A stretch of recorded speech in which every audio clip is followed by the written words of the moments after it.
Hey guys, today we are going to be building and furnishing the mansion right across the street from the vampire mansion. So if you haven't watched the vampire mansion, you can watch it on my channel. But basically, my intention for these two houses is basically to be the high nobility of the save file. So it's the high society, right? And I also wanted to make them kind of like diametrically opposed. So the vampires, obviously, like a much older family. This one is old as well, but somehow they don't have the same prestige, I guess. So, yeah. I also wanted to make them like visually opposites. So you have the vampire mansion that is literally like the old like neo-goth style, and yeah, and then you have this like more, what is this, like kind of Edwardian regency style, that is just, opposed to, it's more modern, I suppose, within the save file standards, because I introduce a lot of different architectures to the save file, like the poorer sections you'll see in the village.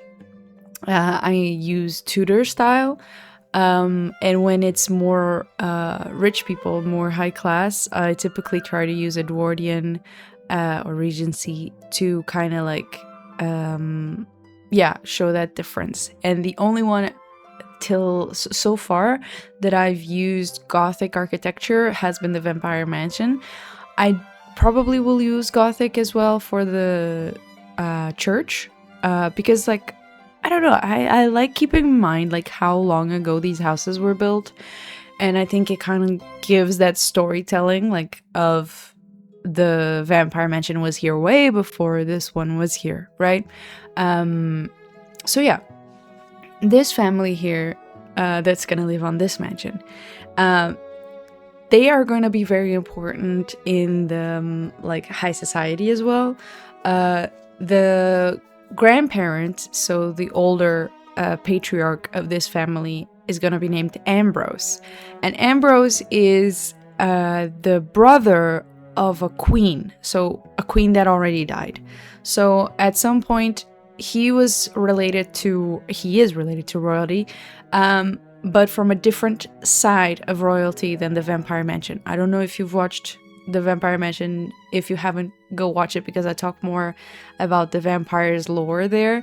But basically, the vampires are connected to royalty through their, like, I guess, grandparent, but they don't really know it's their grandparent because he's been alive for a long time, because he's a vampire, obviously. So he kind of had to fake his own death a lot, and now he just poses as like his son from like a bunch of generations back, vampire stuff.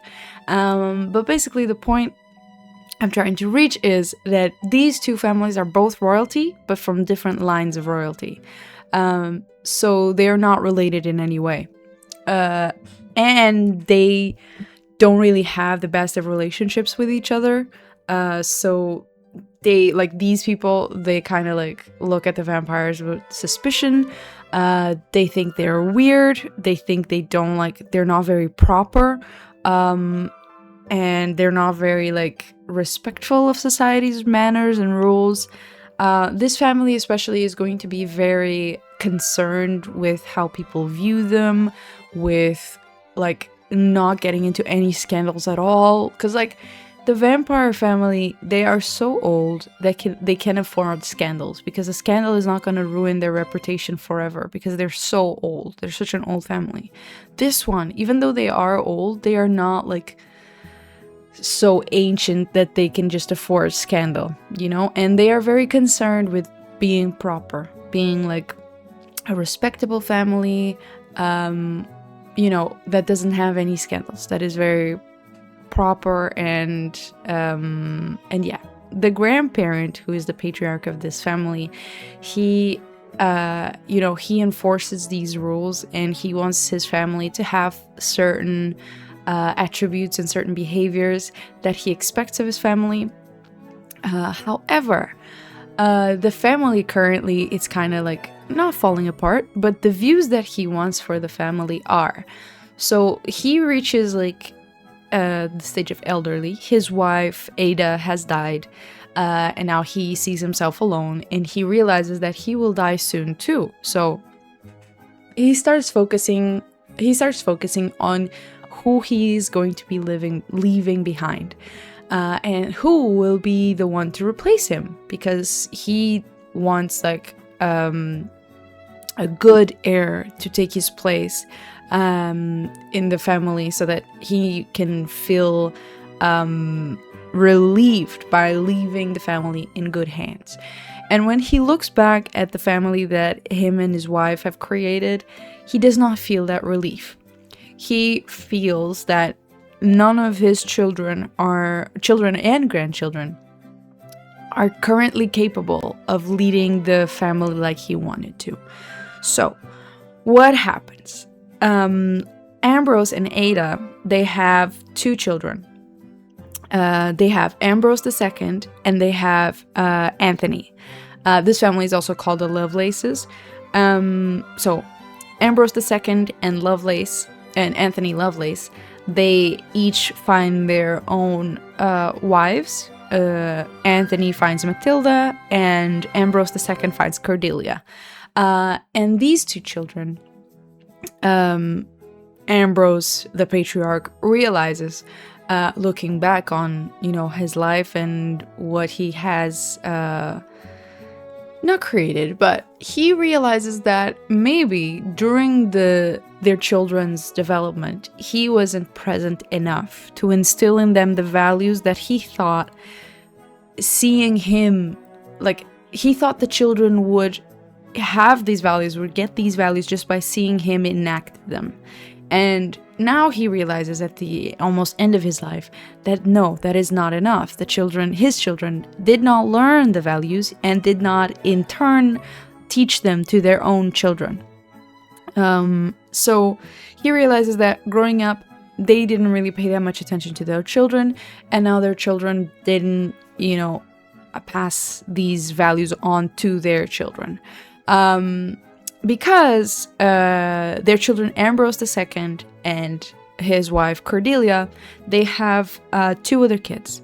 But this specific couple, they are so in love with each other, and they are so, like, just in their own world about it, that they never really cared that much for their children. So they spoiled them, they didn't really, like, educate them enough. So these 2 children that they have, Benedict and Maria, are kind of like the stereotypical, like, spoiled rich kid vibe, that they only care about, like, wealth and enjoying themselves and maintaining their level in high society and going to parties and being very rich and very wealthy. And these are the older children, because the other couple, the other children of Ambrose, had more kids, but they were younger. So these Benedict and Maria were supposed to be, one of them at least was supposed to be the heir to the dynasty, whatever. So Ambrose obviously sees these 2 kids. He sees that they are kids, well, young adults, and sees that they are not the type of adults he would like to leave his legacy with. They're very spoiled, they're very rude in that way. They're, like, very arrogant, very entitled, very, like, not sensible at all. They only care about parties. They're not, like, good heir material. So he's very disappointed in them. He tells his children, so he tells Ambrose II, his child, I guess, and Cordelia, that he does not like the path and the way that they have raised their kids. So what he is going to do, he's going to take those 2, Benedict and Maria, young adults, and force them to live with him, so that he can train them to become worthy heirs. Of course, Ambrose and Maria are like, yeah, for sure, grandpa, because what they actually want is like, oh, we're just gonna like suck up to grandpa, and he is going to leave one of us the title of heir of the family. But they don't really realize that Ambrose is not that type of old man. He is not going to be like easily sucked up to. He's not going to just leave his entire legacy with two people that he doesn't truly feel deserve it. So yeah, these two, Benedict and Maria, really think that they can like pull one over on grandpa. And grandpa is like, all right, let's see if I can like salvage something from these idiots. So when they start leaving with grandpa, they realize, oh, he's much stricter than we thought he would be. So he starts like forcing them classes and education and stuff that they're like, grandpa, we already had this. And he's like, clearly you didn't interiorize it. Clearly you didn't learn it enough when you needed to. So yeah, he starts being very strict on them. And the two siblings as well, Benedict and Maria, they don't like each other very much, of course, because they're rivals. They both want the title of heir. They don't really have anything else against each other. So like, if it's not a question of having to fight for the family title, they don't mind each other. They actually enjoy each other's company because they're both kind of cut from the same cloth. They enjoy revelry, they enjoy having fun, they enjoy parties, they enjoy being like in the height of luxury and fashion and whatever. But when it comes to like fighting for the title, they can be very cutthroat with each other because they just want that power. They just want to be the head of the family. So yeah, maybe I should also mention that the way I'm building this mansion, obviously, because I have so many Sims, the way I chose to do this is going to be a residential rental. So we have like it's split between floors. So first floor is a part of the family that I haven't spoken about yet. Second floor is this couple that I talked to you about, the parents of Benedict and Maria, Ambrose II and Cordelia. They will be super happy that their children are gone, because these two are just obsessed with each other.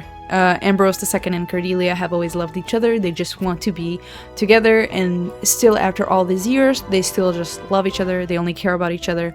When their children were growing up, they really didn't have time for the kids. They just wanted to keep themselves in their little bubble of romance and stay there. So the kids were mostly raised by nannies and by the staff. So they don't really have that closer relationship with their kids, and their kids don't really have the closer relationship with their parents. They're just, we're related, and that's it. So the parents were like, yeah, for sure, grandpa, take the kids, whatever you want to do, like educate them, whatever, we'll be happy together. So what I'm building right now is the apartment for those two, for the couple that is still very in love with each other, and they only have eyes for each other. So they're super happy that their kids are no longer there. So yeah, sad but true. And yeah, so Benedict and Maria, they're now living with their grandpa in the third floor of this house, which we'll see next, I think. And then we have the other side. So Ambrose and Ada, the grandparents, they had another child, Anthony. And Anthony married Matilda. And they had 3 children. Philip, who is a kid, Cecil, who is a teen, and Ambrose III, who is a young adult now. But he is supposed to be a bit younger than the other two, than Benedict and Maria, his cousins. So this other side of the family with Anthony and Matilda, their kids are all boys, much to the sadness of Matilda. She wanted girls. This family is more present in their child's lives. Like, this couple, of course, likes each other. They maybe love each other, but not to the degree of Ambrose II and Cordelia, who are obsessed with each other. These two are more like healthily together. They enjoy each other's company, they love each other, but they also love their children, and they are very involved in their children's growth.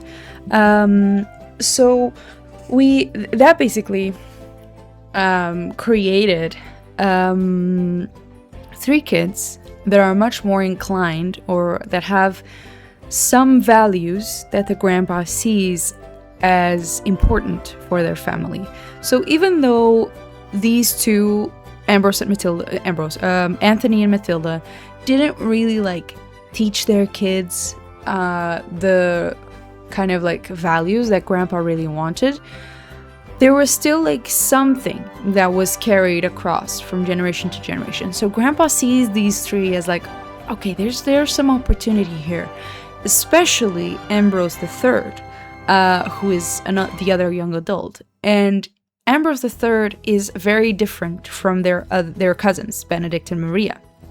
He is much more interested in academic fields. He reads, he writes, he paints, he plays music, and he is very fascinated by all of these things.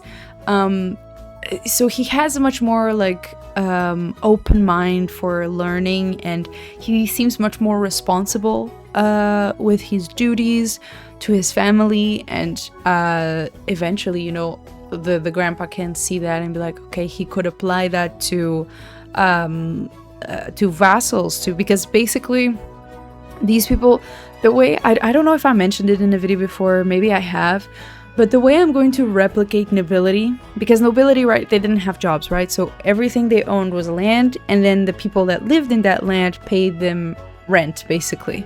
And that's how they made their money. They were landlords. And so the way I'm going to do it and the way I'm going to emulate it is I'm going to have, for example, the king is going to own the village, and then the village people are going to pay him, right, rent.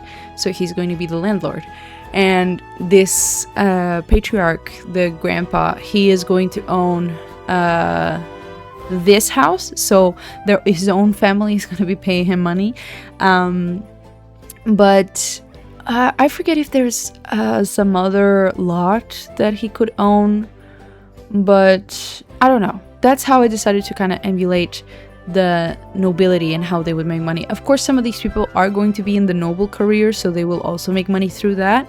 But I wanted to kind of have that reality of like, yeah, nobility owns land, and people that live in that land have to pay them. So yeah, Ambrose III has more of the qualities that Grandpa Ambrose sees in an heir.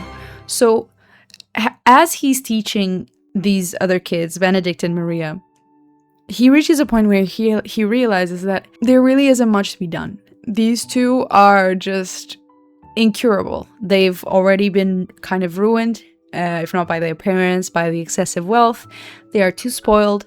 They don't have any degree of responsibility for what has been given to them. They don't see it as a duty. They see it as a thing that was just given to them by birth and that they deserve, so they're very entitled.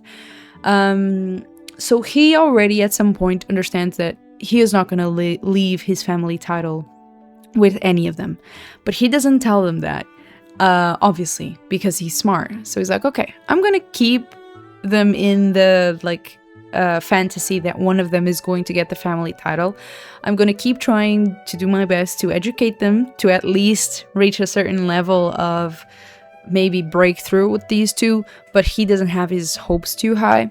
And he has already set his mind that he is going to leave the family name with Ambrose III, because he then starts interacting a little bit with his grandson and kind of like trying to quietly stir him towards the direction that he wants him to go, like giving small tips and saying, oh, maybe if you do that, or if you do this, or maybe you should read this author, or, so he starts slowly guiding this other grandson towards the direction that he believes will make a better heir to the family. And he still hasn't told Ambrose III either. He's just keeping it under wraps. He wants to see what happens. But secretly, he has already left it in his will that it will be left to Ambrose III. Ambrose is like, maybe when it comes Ambrose III, when it comes to his all around qualities as the head of family, maybe the only thing that sets him back is his social skill. He is not great at parties. He is a bit shy. He enjoys going to social gatherings, but most of the time he keeps quiet. He observes.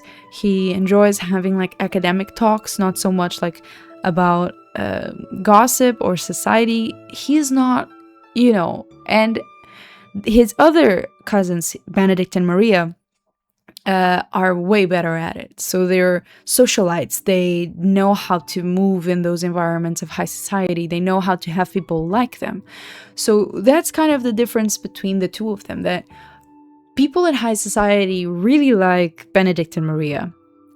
And Ambrose III is kind of just there. Society doesn't have that much of a perspective of him, other than him, like some young people might think he's mysterious and attractive, but there's not much more than that. Like others might find him a little bit odd and a little bit like reserved, and that is weird. That's not kind of what's expected of a person that is supposed to be an heir. So even high society believes and is kind of following the idea that Benedict and Maria, one of them, is going to be the heir of the family. So whenever it happens that Grandpa Ambrose leaves the family name to Ambrose III, everyone's going to be surprised, even Ambrose III. So yeah, that's basically the story here. Ambrose III has two younger siblings, I mentioned, Cecil the teen and Philip the younger kid. I don't really have their stories like fully developed, as you see these others are kind of more intertwined. Cecil and Philip, they're kind of just more of a concept. I know that the kid is probably going to be very rambunctious. He enjoys sports and going out and doing all kind of like I don't know, mischief, maybe. Cecil is going to be a little bit more like his older brother. He's going to be a little bit more serious. He wants to take his duties and responsibilities seriously. He takes school very seriously. He has good grades. So basically, he's going to be another good boy. But I need to find something else to set him apart from Ambrose III. So yeah, Ambrose III and Benedict and Maria, they're not going to have a good relationship, obviously. I mean, Ambrose doesn't really have anything against his cousins, but Benedict and Maria, at a certain point, start seeing him as a threat, because at some point they see the way that their grandpa interacts with Ambrose, and they start feeling a little bit threatened.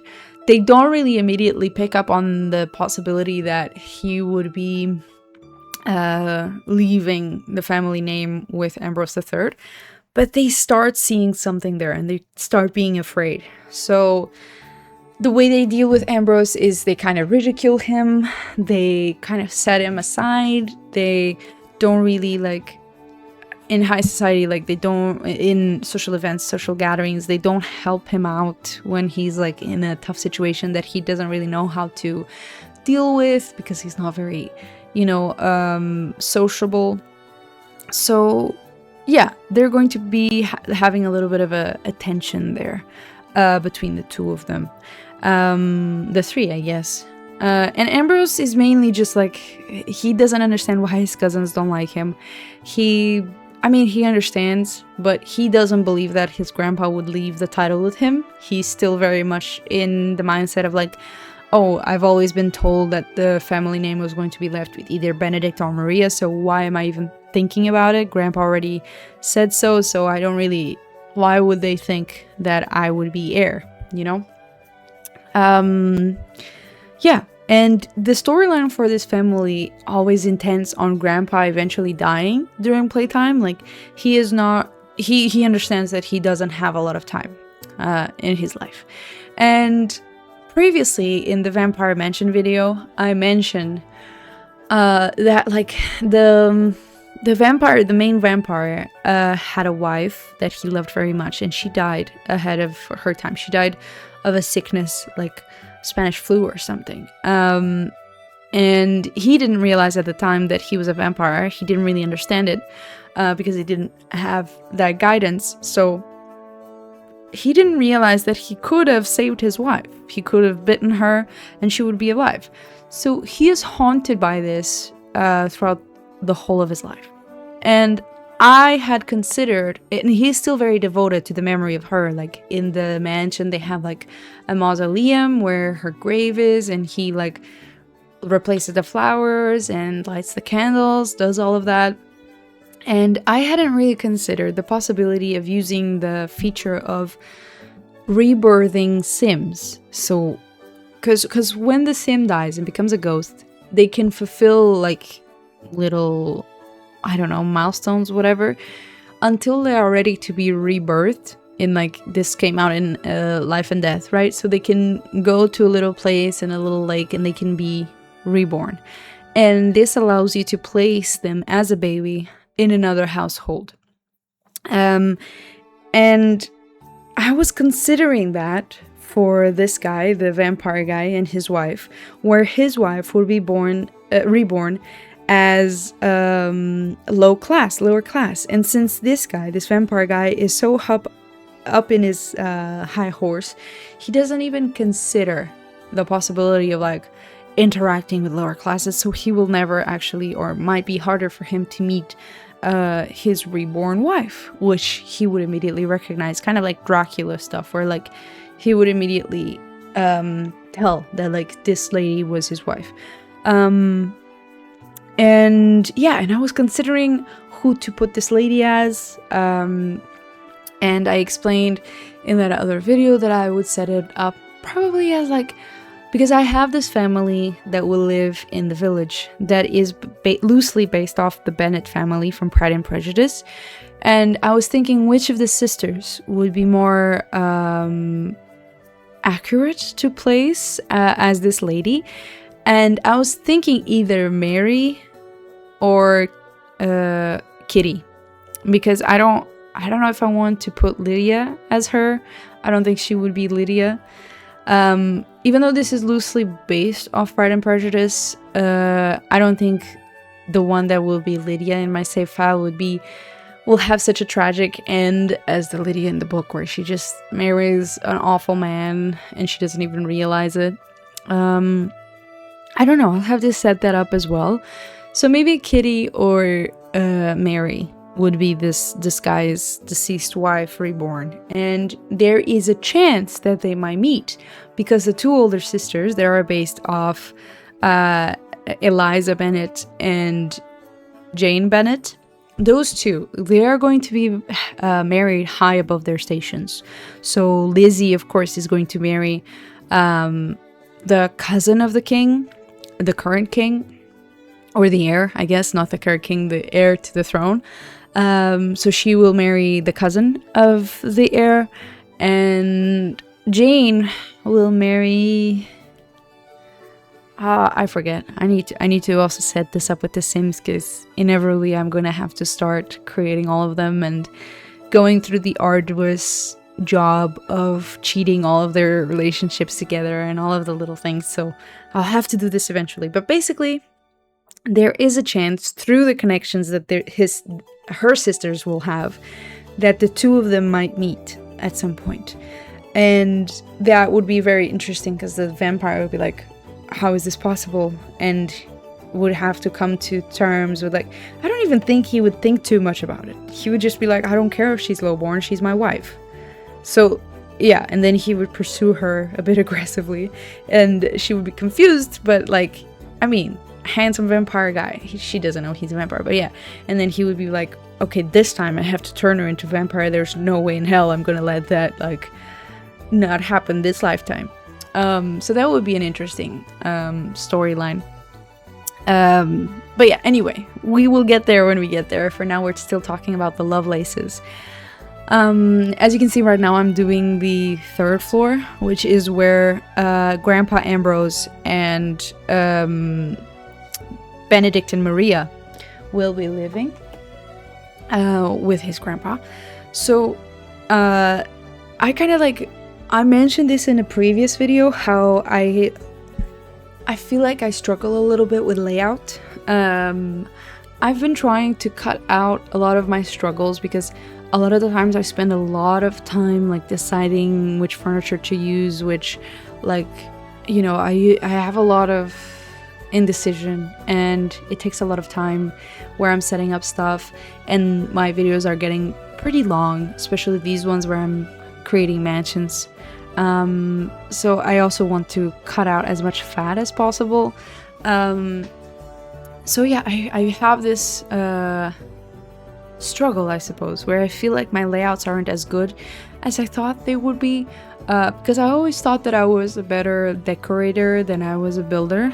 But I kind of through this, I feel like that's not true. I feel like now I have a much easier time creating the build itself than I have decorating it, because then it's a struggle for me within the constrictions of the build to be like, okay, this is the bathroom, okay, this is the kitchen, and this is the bedroom, and then having to decide where everything goes, like interior design wise. It's been like oddly a struggle that I didn't think I would have, because I always thought that I was pretty okay-ish at that. But yeah, so I've been struggling a little bit with that.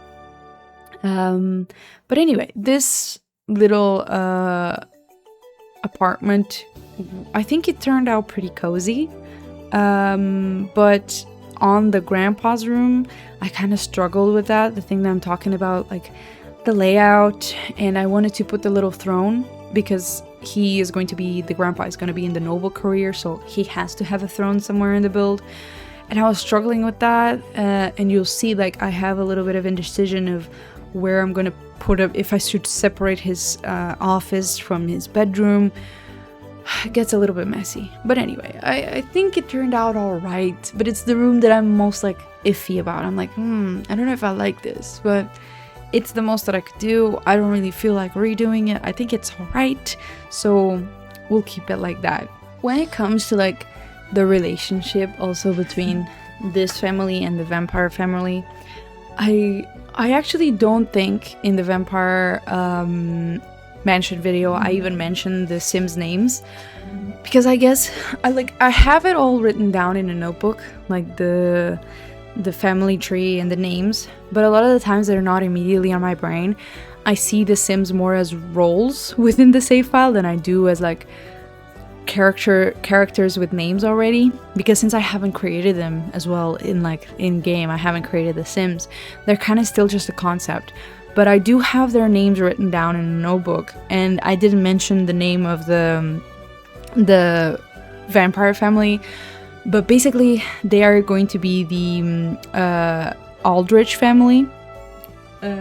Aldrich, the Aldrich family, and the head of house, so the vampire that I was talking about, is going to be called Adelard. So Adelard Aldrich, he is the head of the family, and him and the Ambrose, Grandpa Ambrose, they kind of have like a very like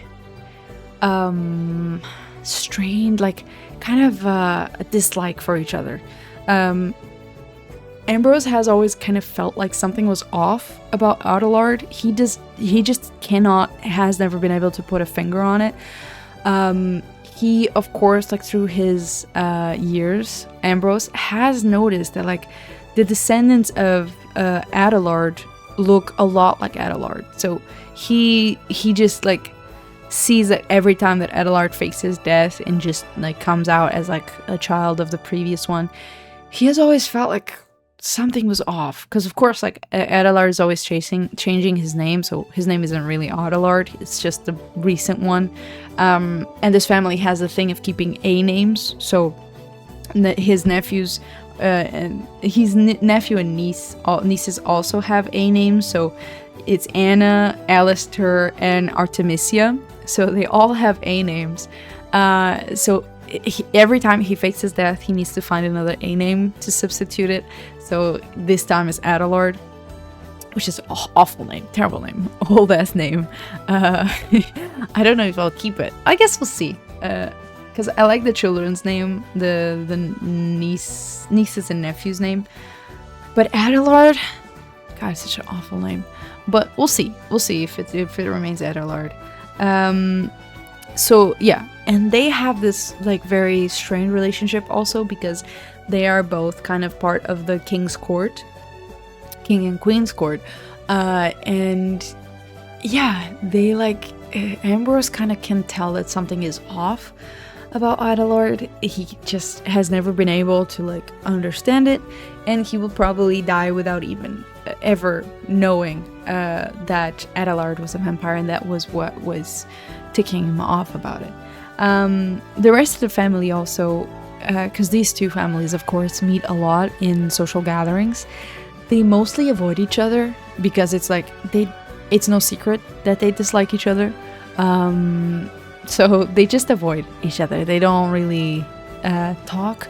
But whenever it happens, because a lot of the times the vampire kids, they're a little bit more frisky. They don't really care about maintaining like appearances. I mean, the older sister does, but the rest, the middle brother and the younger sister, they don't really care. They will just make chaos and drama if they're feeling bored. So a lot of the times they will just like tease Benedict and Maria. They will try to get a rise out of them. They haven't really turned their focus into Ambrose III, because also he's just a very quiet guy, so they don't really see him as that interesting to mess with yet.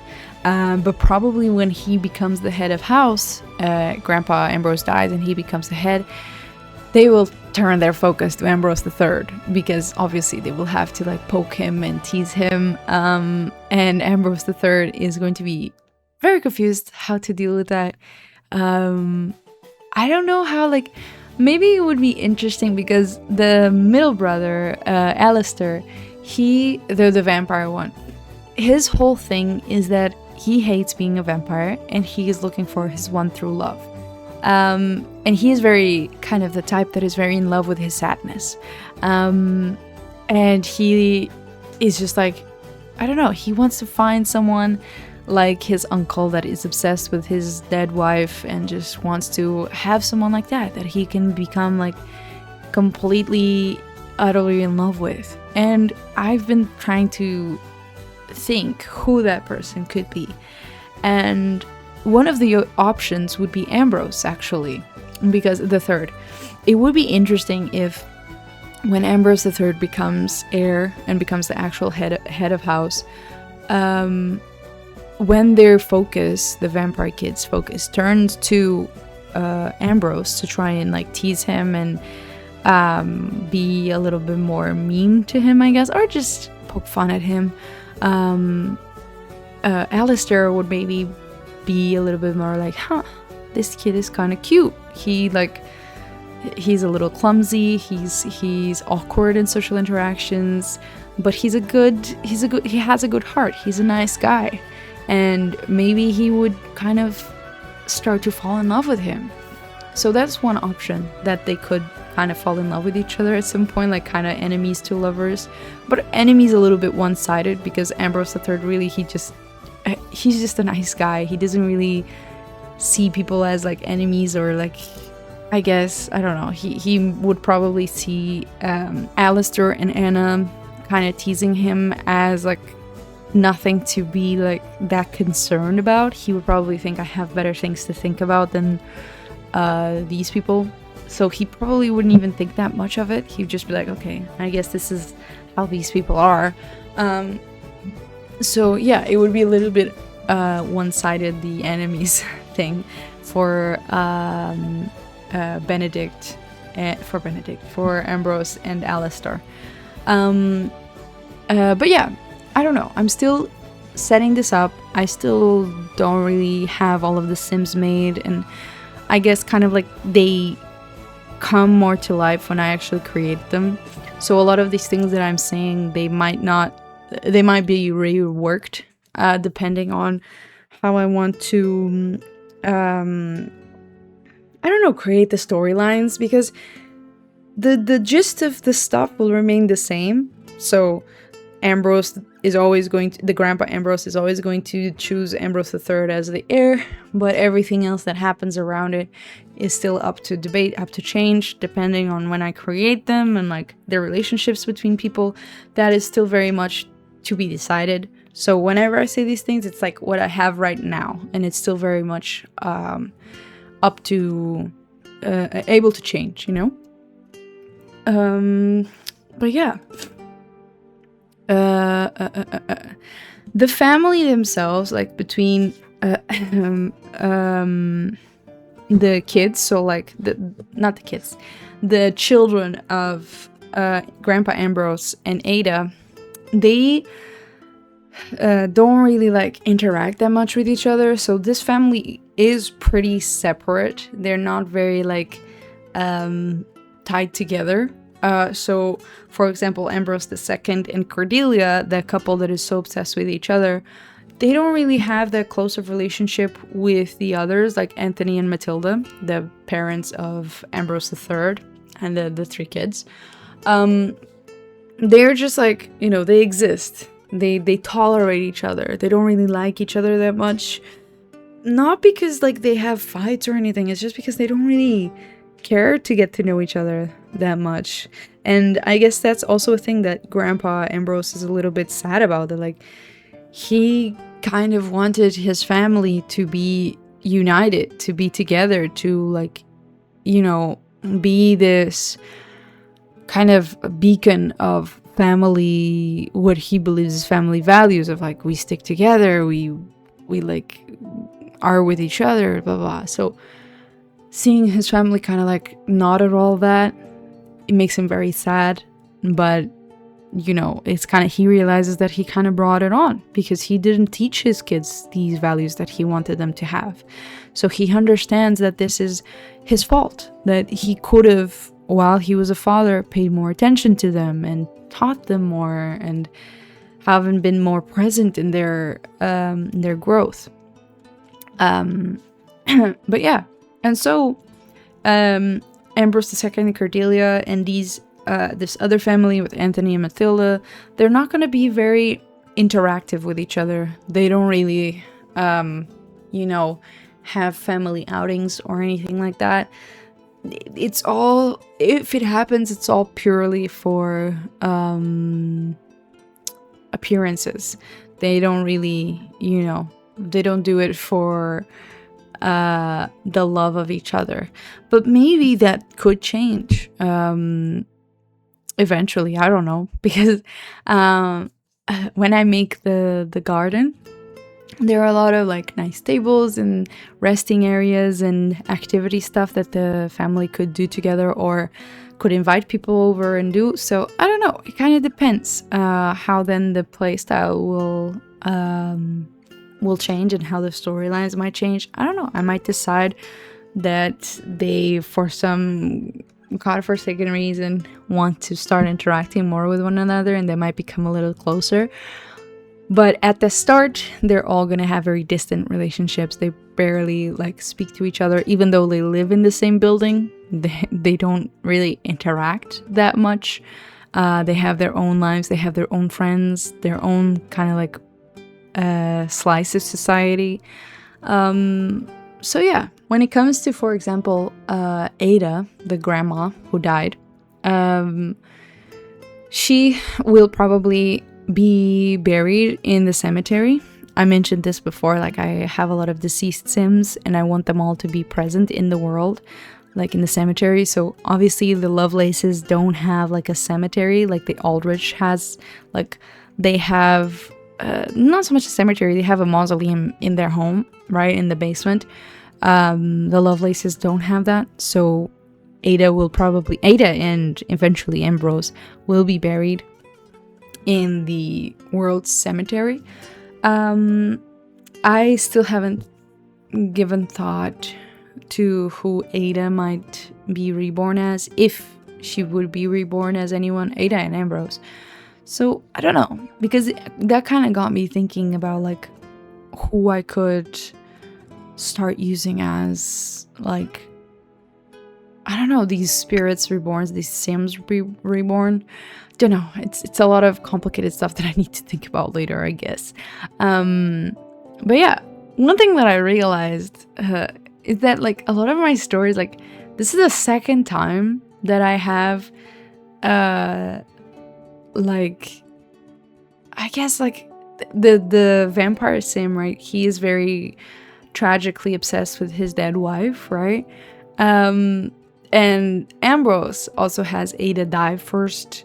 And you're right, because I was thinking like I already have thoughts about like the other worlds, specifically the smaller ones, of what royalty will be there and what will be like the people that will live there. So I was setting up the Forgotten Hollow and thinking up like, okay, who would live here? Who would be the royalty here?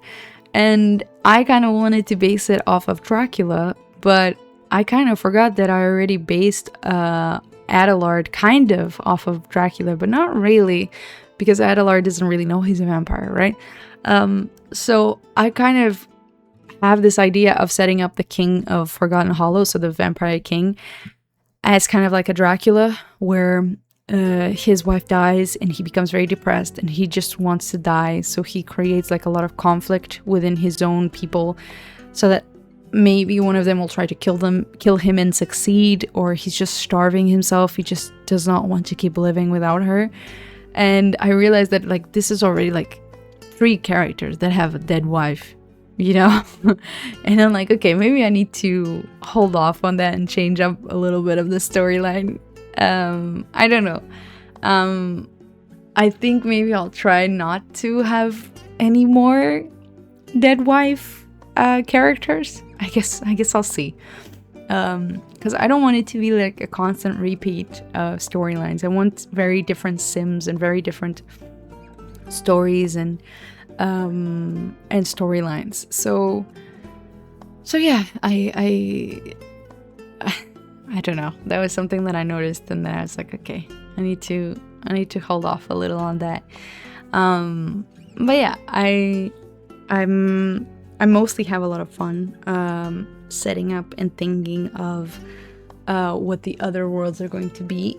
Even though like I'm very focused on finishing up Willow Creek and then finishing up the few lots that I think will be necessary for gameplay, which is the high school, obviously, and the magical HQ. I think those 2 need to be redone for gameplay.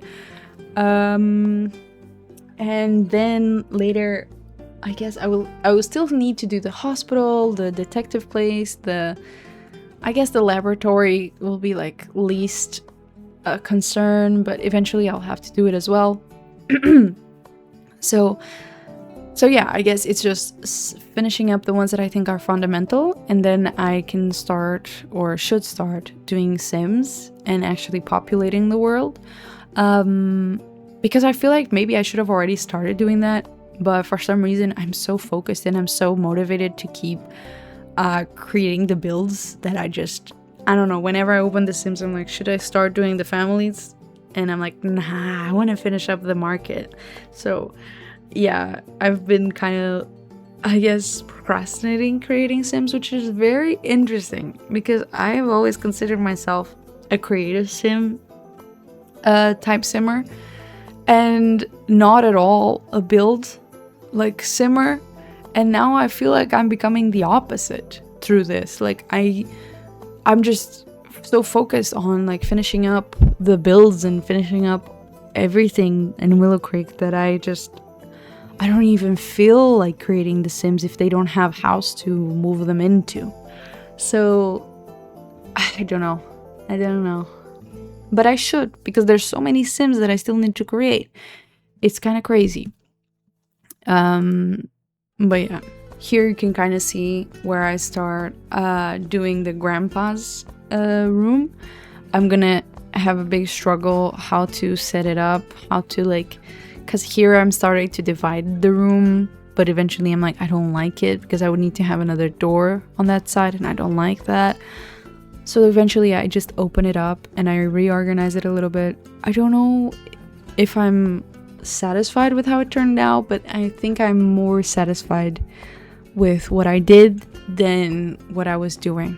So that's kind of where it stays. But anyway, I have run out of stuff that I wanted to tell you guys. So I guess enjoy the rest of the build. I'm sorry this is like a bigger video than usual, but I've been trying to cut as much footage as possible while still making it like visible my progress. But I don't know, does it matter that much to you guys to see the entire progress, or like should I cut up the videos more? I don't know, because I feel a bit bad that the video is so big, but then I also know that there's people that like long form, but I don't know. I don't even know if you guys watch my full videos, to be honest, because honestly I don't know. It's just me yapping. I don't know. Okay, anyway, if you enjoy my videos and if you've watched them to the end, let me know if you enjoy the long form or if you prefer that it was cut up a bit more, or do you enjoy watching the entire process, or I don't know. Give me some feedback if you want to. And if you enjoy my videos, leave a like or a comment or subscribe, or don't, whatever you want to do. If you want to see more stuff, I have my playlist for The Sims that you can see like all chronological order, where I started and everything. And yeah, hope you like it, and see you around, guys. Bye bye.